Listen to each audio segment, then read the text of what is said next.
Até agora, eu não entendi por que esse caso está no Supremo. A gente está falando, salvo o melhor juízo e as informações que a gente tem, de um contrato de compra e venda de um imóvel entre uma pessoa que é acionista do banco e um deputado. Mas isso não tem nada a ver com o processo de fraude e outras coisas mais.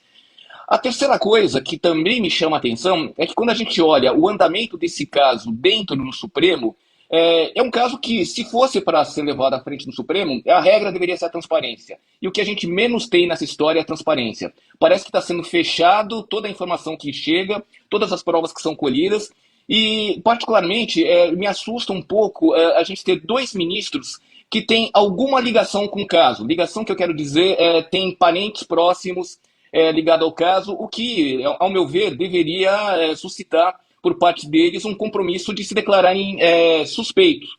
E suspeição, gente, não significa que a pessoa está se declarando culpada de qualquer coisa. É simplesmente uma forma de se proteger e uma maneira também de proteger a instituição.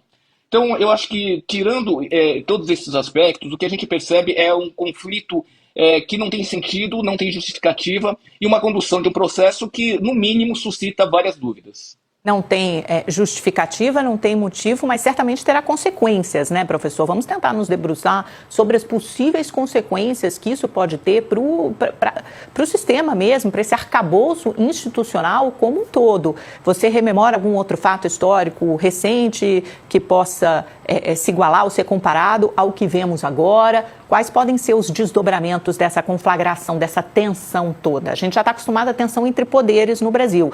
Agora, a tensão institucional, que é o que é preservado e que, de alguma forma, dá corpo e sequência às investigações e à vida como um todo, seja no sistema financeiro brasileiro, seja no sistema jurídico, parece que é isso que está sob ameaça, sob risco. Na realidade, a gente já teve vários casos de liquidação extrajudicial no passado e a gente não teve envolvimento de TCU e muito menos do Supremo. É algo normal, é algo que faz parte do Banco Central.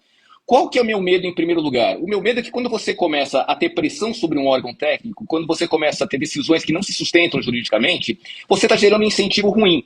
Um incentivo ruim para o próprio funcionário público que passa a ter medo de tomar decisões e, eventualmente, em futuras liquidações extrajudiciais, ele vai pensar duas vezes antes de tomar uma atitude rápida. E também é um incentivo ruim para o mercado, porque o mercado passa a entender que ele pode tomar mais risco, que se tiver algum problema, ele pode recorrer a um TCU, ele pode recorrer a um Supremo Tribunal Federal, criar um imbróglio jurídico e conseguir evitar que ele pague, os acionistas paguem pelos erros cometidos, né?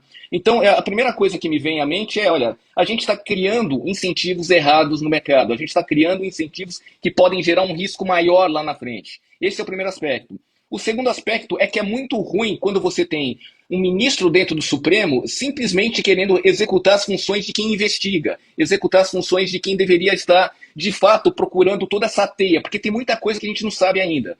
E você, quando começa a fechar, quando você começa a botar restrições, obrigações de investigação rápida, a forma como está sendo que o ministro Toffoli está agindo, isso é um problema. Isso é um problema porque, de novo, parece que a gente está tendo uma situação em que quem deveria estar investigando tem restrições. E se você tem restrições, pode ser que você não descubra tudo o que está acontecendo.